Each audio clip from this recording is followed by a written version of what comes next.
My greetings to all those viewers and to your family on this very important jubilant festive season of Dashera, and I'm sure you and your family will have wonderful holidays, and also may God bless you with all good things in life.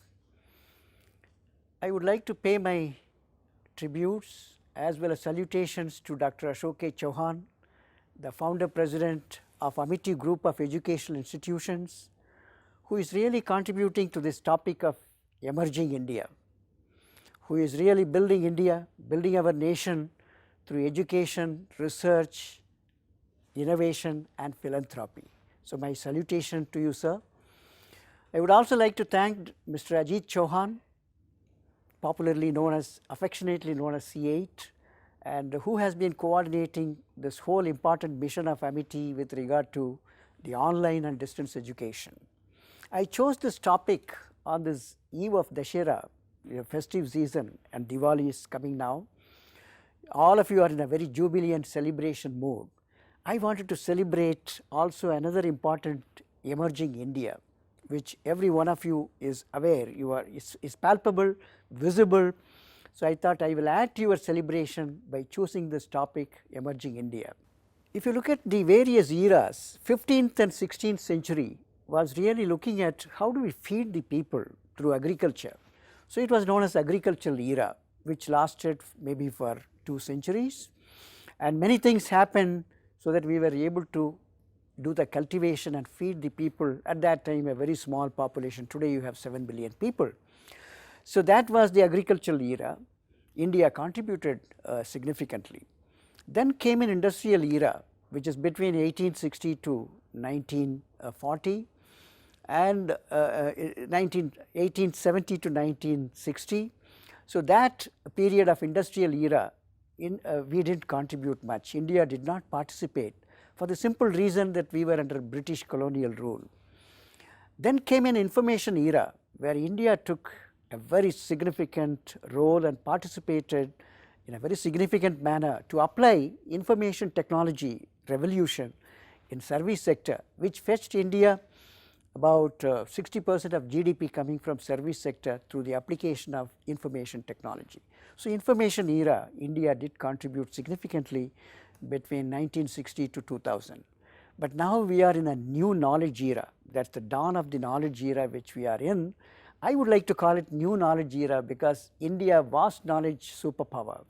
We had Vedas, Upanishad, Bhagavad Gita, Yoga, Ayurveda, all this existed in our country when civilization did not exist anywhere else in the world. So, we had that, we were a knowledge superpower, now we are re-emerging as a knowledge superpower. So, in this dawn of knowledge era, 21st century is going to belong to India, and we are going to make a very significant impact at the global level. To designate a country as a developed country, you need to have 3 important facets. One is economic power, military power, and then third is knowledge power. Today India is emerging as a very strong power in all these 3 facets, which is economy, military and knowledge. I would tell you how it is happening. Today if you look at economy, we are one of the strongest world economy today, which is resilient, and we have enough foreign exchange reserves, foreign direct investment flowing in, and also many of the countries trying to invest in India because it is emerging as one of the strong economic power. It is also strong military power. Today we have a very large, one of the largest professional armed forces today in the world, and we are also emerging as a knowledge superpower. So, that is what I like to tell you in the subsequent presentation. In terms of economy, India is the fastest growing economy. If you look at the comparison of US, China, India in this histogram, you will see that the whole global community was in economic recession. India was still growing, may not be at the same pace prior to that global recession, but then we were growing, and that shows the resilience in our economy. and we were growing not at a slow rate, we were growing at the rate of about 7% GDP growth rate, which is very significant. We even reached 8.5% at some point of time. We were trying to reach double digit of GDP growth rate, but then it did not happen because of the global impact of recession which happened everywhere. But still we are now growing, and in terms of GDP growth rate, in a couple of years we will be the number one in terms of the GDP growth rate as predicted by the World Bank. So, India is growing economically, and GDP growth rate is continuing. In the year 2009-10 block year, our GDP growth rate was about 8% despite the global recession. Look at the projection which the whole world, the pundits of the economic pundits have shown, global pundits have shown. The projected growth rate is going to be China, US and India. That is going to be the projected growth rate in terms of the GDP. Next. And if you look at the changing face of the world economy, you see this crisscross.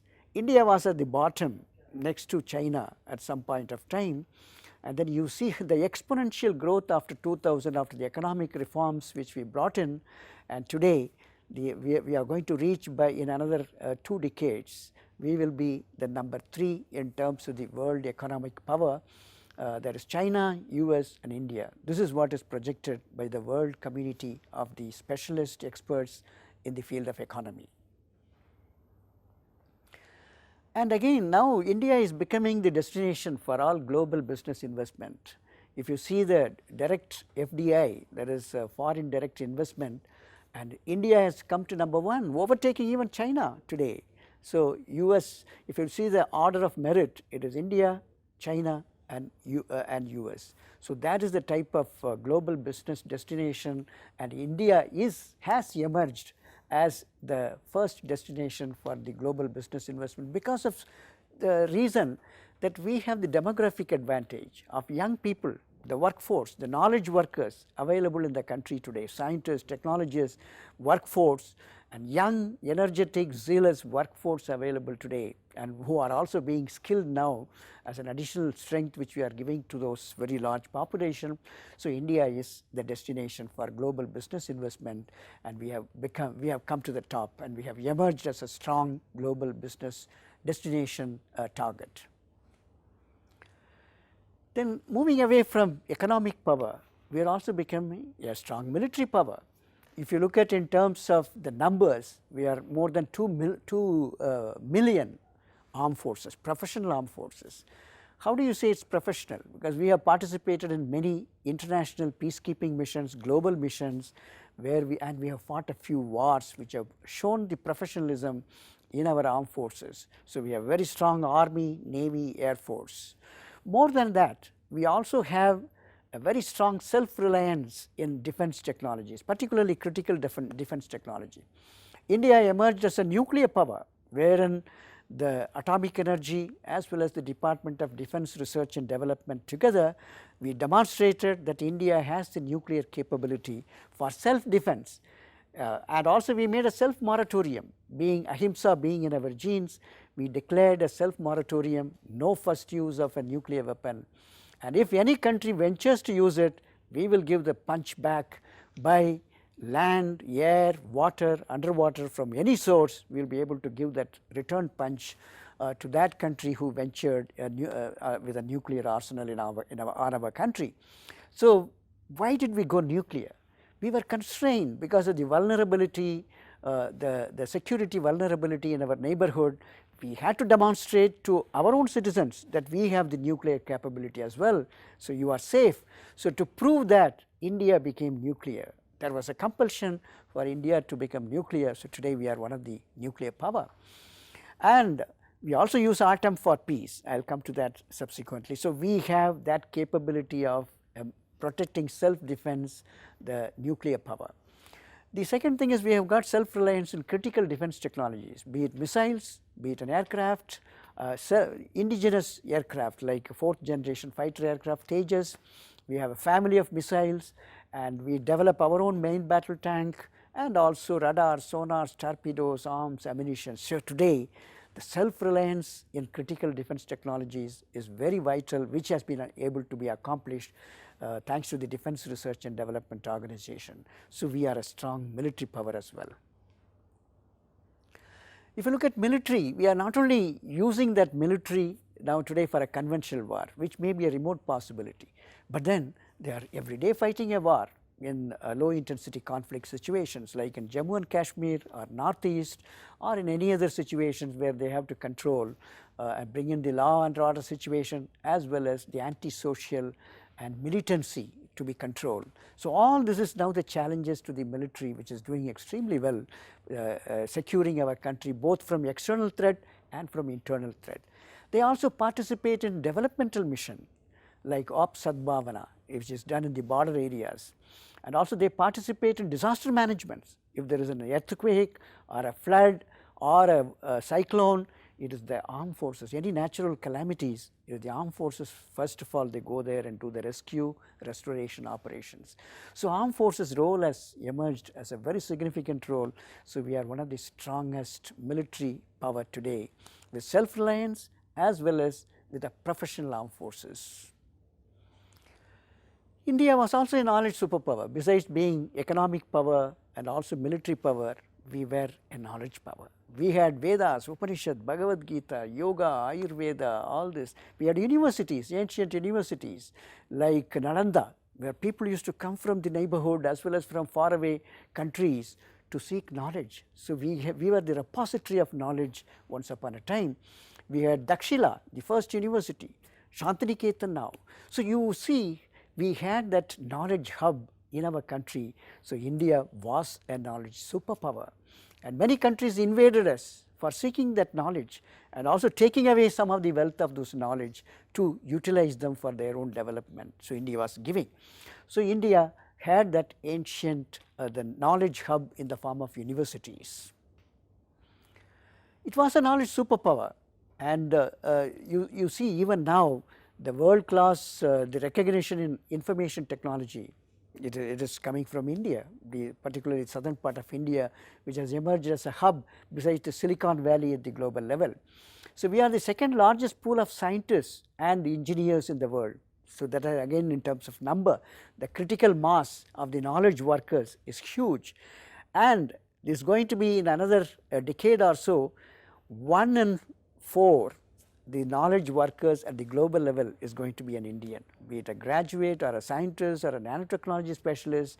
This is going to be the power of Indian knowledge workers who are going to be present everywhere at the global level to spread the message of Indian science and technology for the benefit of the mankind.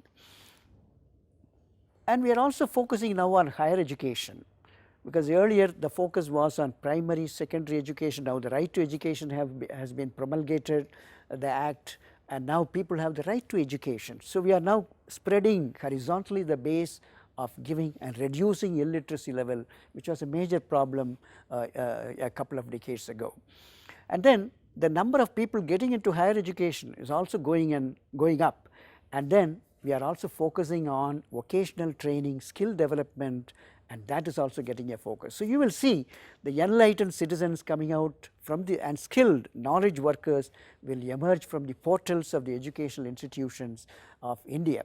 So, today if you look at the number of universities, we have more than 659 universities, that is both central, state, private universities, including Amity University, which has 8 universities today in our country, 11 campuses abroad. So, Amity group of universities and higher educational hub is emerging as one of the strong private sector power, which will give the thrust to education, research, innovation, and also to contribute to the nation building. We also have colleges, 33,000 colleges. So, you can imagine the number of people who will pass out every year from the portals of these institutions, both colleges and universities. That is why I said 1 in 4 of every knowledge worker at the global level will be an Indian in another decade. Next. If you really see the investment in education, which we need to augment, I am sure the government of India is making all out efforts to see how do we invest more on education, because if you have to convert this 1.2 billion people of India as an asset, It has to be done only through integrating education to occupation and health care. This triangle is important, because you have to be healthy to get the education or to be productive in your occupation, and education has to be linked to the occupation, so that there is an employability of the person who gets the education. So, this is what is being given the focus now, and linking education, occupation and healthcare, and education investment, particularly in higher education, is now going to be augmented. So, today it is about 20% which is being spent of the budget allocation from the Ministry of Human Resource Development goes into higher education, which includes technical education. The rest goes to the primary and the secondary level of education, which is 80%. The major chunk goes to the primary and secondary education. And this investment is also going to be augmented. So, if you look at the enrollment of Indian students today at a global standards, you will see this 86% is the graduate level naturally, because 1% is the doctoral, but this number will increase, because 1% of those people enrolled, if you really see, it is 1,61,000. So, that is a huge number, and this number I am sure it will become 2%, 3%, maybe up to 5% over a period of time. So, we are investing on this higher education, so that is going to be a great strength to produce knowledge workers to the globe. So, if your country has to be a knowledge superpower, it should have the infrastructure. We have them now, Indian Institutes of Technology, Indian Institute of Science, and also the other colleges, universities, private universities. Private investment in education is most appreciable today in the country. So, with all this, certainly India is producing the knowledge workers to the whole globe. And the Indian education sector, if you look at, the cost is low as compared to the global level. If you really see the cost of education, particularly at the higher education, and it is much less. So, this is one reason that India will become a destination to attract people coming from other countries as well. The cost of living is also less, and the quality of education is now improving in terms of infrastructure, classrooms, practicals, the experimental facilities, the laboratories and research laboratories being augmented in terms of infrastructure, which has already have reached a level of excellence. So, certainly India is going to be a destination even for education, for people to come from abroad to study over here. And there are 23 Indian universities are among the global top 200. So, when you look at the world ranking, we are very happy to see in the recent announcement of world ranking as well as QS ranking, you find many of the Indian institutions coming in the ranking as well. And even though the yardsticks and criteria being used for ranking may not be very friendly to the Indian system of education, higher education, but still we are trying to come to the world standards. So, that is again a change in the emerging India, the quality of education, the standards which are set by the global community is also being met by our educational system. And Amity University plays a very important role in bringing quality in everything what we do in Amity institutions, in academics, in research, innovation, extension and all the other activities which is being done. Amity shows that excellence and strive for excellence in every endeavors of Amity institutions. And India's educational sector, if you again look at the enrollment rate, it is now going up in terms of even in Amity institutions, the enrollment rate is going up very significantly, which is also true in other institutions in India. It is also becoming a hub of technology, one side the education, teaching and quality education, but the next part which we are now focusing is Indian institutions like Amity institutions emerging as a hub of technology, because technology drives the doctrines of a nation both in peace and war. So, that is why the technology is important. Technology is powerful, it can change the economy of a country. For example, a country like India, which was a begging bowl in the 1960s, today it is a bread basket. We can give to other country the food if they require, like tsunami. So, that is the power of science and technology and its application in improving the quality of life. So, India is also emerging as the hub of technology. Earlier we used to import technologies from western countries, technologies from some of the eastern countries, but today India is developing, it is becoming a cradle of innovation, cradle of frugal innovation, particularly the cost-effective solutions emerging from the portals of our science laboratories from India. So, India is also emerging as a hub of technology with a focus on frugal innovations. And India has the 5th most think tanks, which is very important. Indian brains are, as Dr. Ashok K. Chauhan, the founder president, keeps telling, that Indian brains are unparalleled. It's not comparable to anybody else. So, that is true. So, that is why we have that number of think tanks today among all the 5 countries, among the countries rated. We are the 5th most think tank available today. Like we have many organizations like Center for Civil Society, and also we have for Institute for Defense Studies and Analysis with regard to the military and then security. So, like this we have a number of, including TERI, which has emerged as one of the think tanks which is at the global level ranked very high. Next. I like to give a glimpse that how Indian science and technology played a role, what impact it made on the population and also on the society, because ultimately science and technology has to benefit the society. So, we have just penned down some examples. I am just going to show them. The first is first green revolution, which happened to transform India with that time it was 30 crore population, but we were to get food from another country to come over to India to feed those 30 crore population, and we had a ship loaded with wheat coming from a western country to feed our people.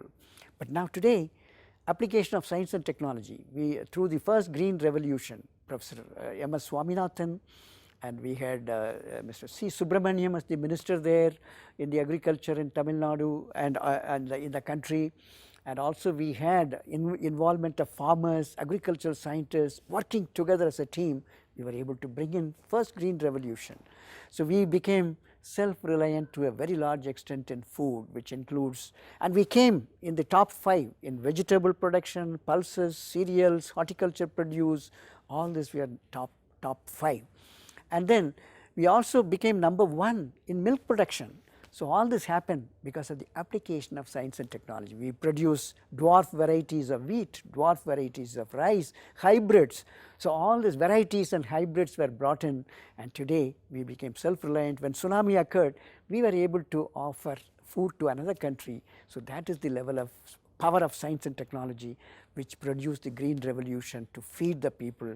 And now we are looking at evergreen revolution, so that the green revolution keeps on every time happening with application of agricultural practices, new novel agricultural practices, and Amity is contributing in a significant way in terms of improving productivity per hectare, and also the post-harvest technology management, biofortification, and also we are looking at the biocontrol of plant disease management. So, these are the specific areas where Amity is contributing to the agricultural productivity of our nation. So, next one. Then we also produce white revolution. The country produced white revolution thanks to Korean who transformed India as the number 1 in milk production. Today we are number 1 in terms of the total the quantity of milk produced in the world. We are number 1. But then per capita productivity per animal is much to be desired. So, we are now trying to apply the science and technology to improve the health of the animal, the feed, the maintenance, all that, so that we will be able to give that milk production as well, productivity as well. So, white revolution came in, both application of science and technology and the cooperative management. So, we combine science and technology and management principles. So, that's what produced the white revolution. Next. So, today we have built a very strong base of, you see the space technology. We are very strong now. We are able to see we have produced space launch vehicles. We have The spacecraft is expected to reach the red planet in September 2014 after a flight time. This is the Mars mission, one of the Aiming to become the 4th space agency to reach the mythical sphere. Critics of the mission have questioned the morality of the €54 million project, when close to 13% of the population live under the international poverty line. The head of the country's space agency said it was a great opportunity for India to demonstrate its technological capability. So today we have built a very strong space science and technology base in the country today. We are able to launch satellites of other countries from our launch stations. We have been able to build a family of launch vehicles, SLV, ASLV, PSLV, GSLV, and then we also developed Chandrayaan mission to reach the moon, and now the latest one is the Mars orbital mission, and we also developed a family of satellites which have been launched, built in India and then launched through our own launch vehicles. So we also have all the launch vehicles which I have shown, which the reliability is very high. That is why the other countries are sending their satellite to be launched from our station, because of a very high reliability with least failure rates. So that is the strength of the space technology. And we also built our own satellites for various applications in the emerging India, for agriculture, communication, telecommunication, education, health, telehealth. So all this telemedicine everywhere, now we are using these satellites, including for strategic applications. These satellites are being used. So today in the emerging India, we have a very strong space technology base. Not only that, the journey continues, and we are also now getting into Chandrayaan-2 and many more satellites in the offing, including the Mars mission, which has been very successful. In the Mars mission, we are the first one to reach the Mars orbit with the least investment. So that's one thing. The resource requirement for our research and development is much less as compared to the global R&D. This is another attraction for people to work with India to develop new innovations, because we will be able to do the same thing at a lower cost. One such example is the orbital mission. Next. Then if you look at the other scientific accomplishment, CSIR, it has produced open drug discovery, is one of the important new initiatives. We built our own supercomputer. When it was denied, the India said we will produce our own supercomputer. We built Param, and so now the power is augmented to teraflops. So I think this is the power of the indigenous science and technology base through the Science and Council of Scientific and Industrial Research. Then in terms of the strategic defense, missiles, we have built a family of missiles: Agni, Prithvi, Akash, Nag, Trishul, BrahMos, interceptor missile, submarine launched missile. So all this family of missiles were built by the Defense Research and Development Organization. So today we have a very high level of the self-sufficiency in critical defense technology, thanks to DRDO. And I will show you some of those missions which you will see here. This is Prithvi. Now Agni, the long range missile. Prithvi is surface to surface missile. Agni is the long range missile, strategic missile, which can carry a strategic payload.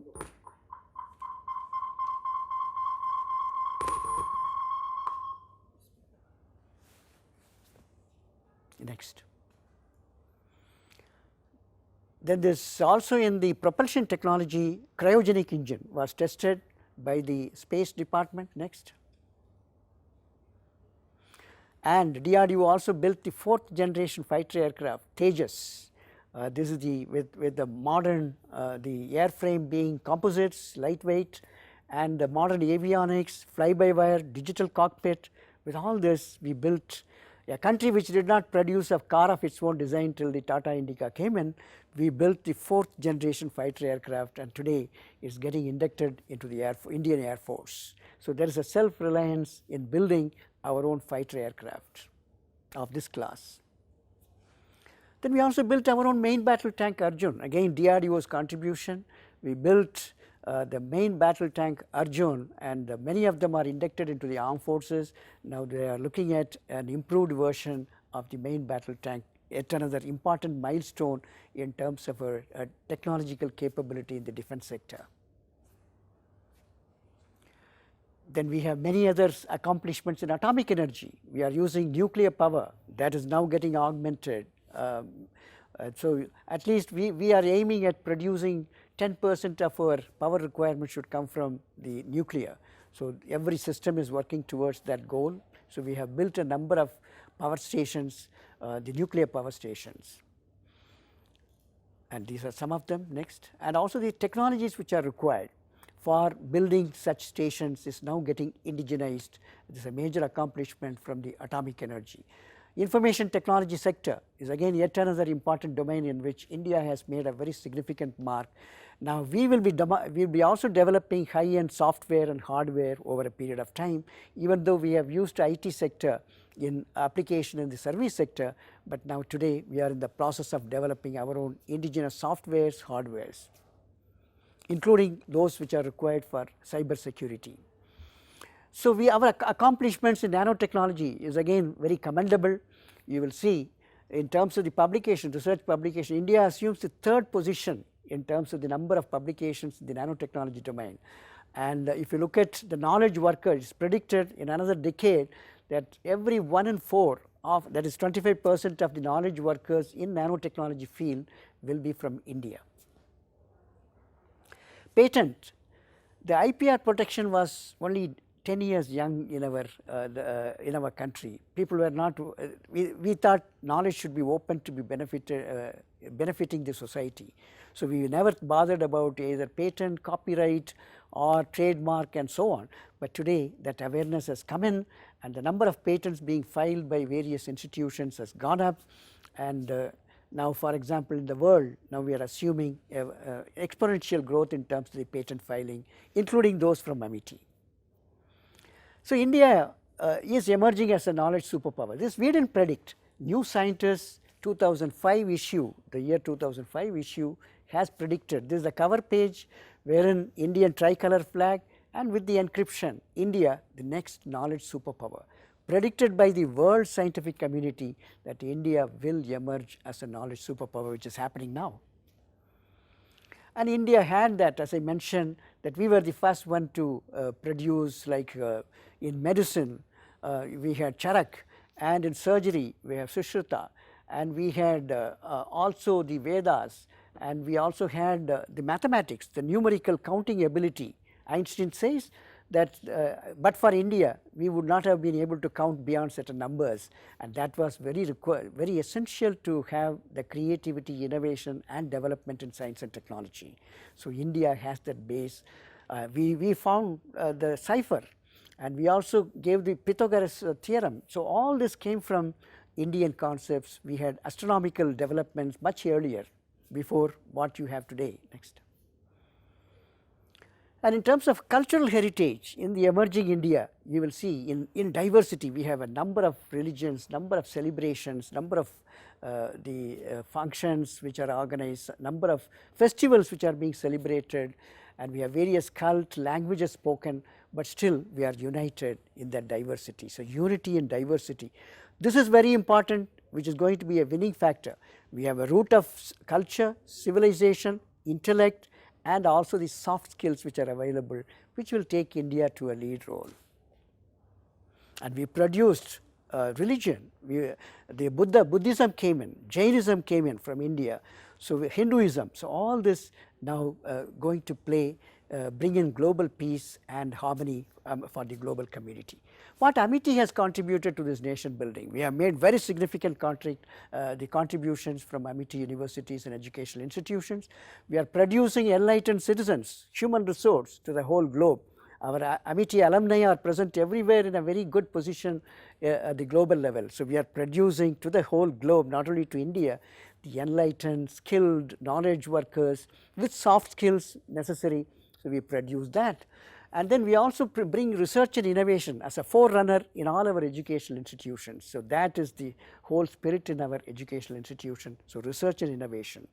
We also produce philanthropy. We have Atulasha, Amitasha, Atulasha. These are two educational institutions which are looking into the needs of the downtrodden, people, the children below the poverty line, and people who cannot afford an education. Amity is taking care of them through this philanthropic action in education.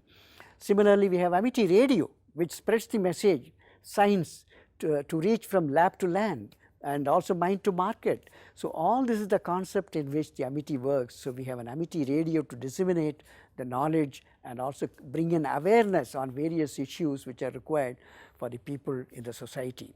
We have an innovation incubator which has incubated more than 100 companies and which is 42 are doing extremely well, and Amity has got an equity in that. We have a very strong mission industry connect which networks industry with our academia, and also we have the other extension activities to take the knowledge from the Amity universities and institutions to the people.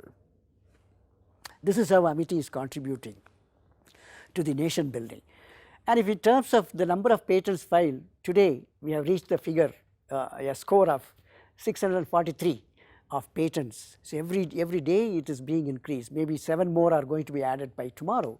So, that is the rate at which the Amity is filing the patents, but now we are translating many of these patents into product technology processes to reach the people and the society to give the benefit of this research to the people.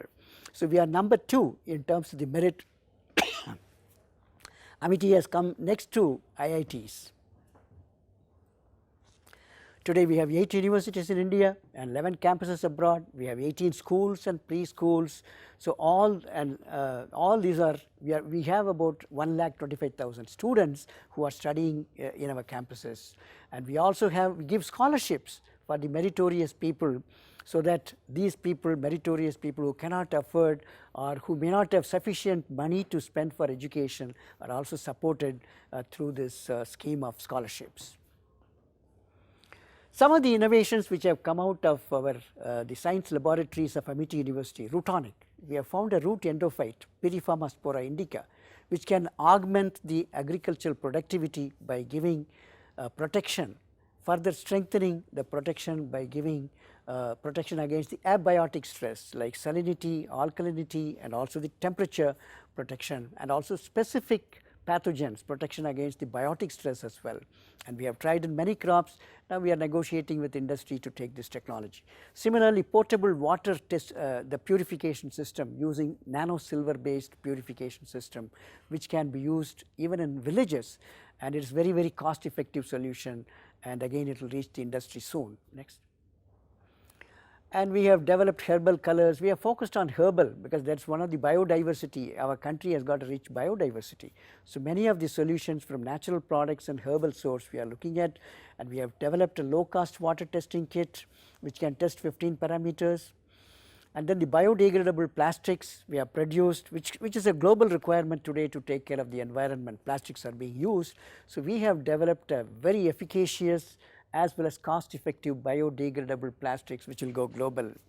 And the cooking oil, edible oil test, quality testing kit has been developed by our Amity University, which can be used by restaurants, dhabas, as well as at the kitchens. The whomsoever is in the kitchen, they can use it to test the quality of the edible oil. And we have been able to develop a transdermal patch for drug delivery, and also herbal mosquito repellent formulation which can be used in villages, in the huts, as well as in their homes to purify and also repel the mosquitoes, purify the ambient air quality inside their living space.